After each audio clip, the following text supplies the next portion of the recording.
রন্ধনের স্বাদ কাহন পেজ থেকে আবার চলে এলাম। আজকে আমার একটা ছোট্ট অর্ডার রয়েছে, সেটা তোমাদের সাথে একটু শেয়ার করতে এলাম।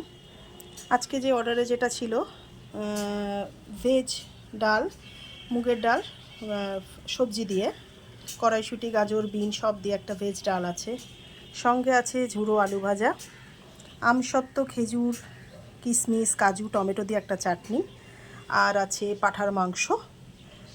তা ঝুড়ো আলু ভাজাটা আমার প্যাকেটে তোলা হয়ে গেছে, যেটা অবশিষ্ট রয়েছে সেটাই তোমাদের সাথে ছবি তুলে শেয়ার করলাম।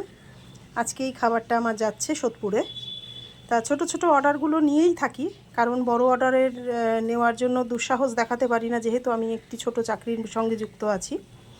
তা যদি তোমাদের কারোর প্রয়োজন হয়, ছুটির দিনে একটু স্পেশাল কিছু খাবো, অবশ্যই রন্ধন সাতকাহনের চ্যানেলের পাপিয়া সরকারকে কন্ট্যাক্ট করো। আমার কন্ট্যাক্ট নাম্বার দিয়ে দিচ্ছি, ওপরে স্ক্রিনে দেওয়া থাকবে। আজকে তাহলে এই অবধি, চলো টাটা।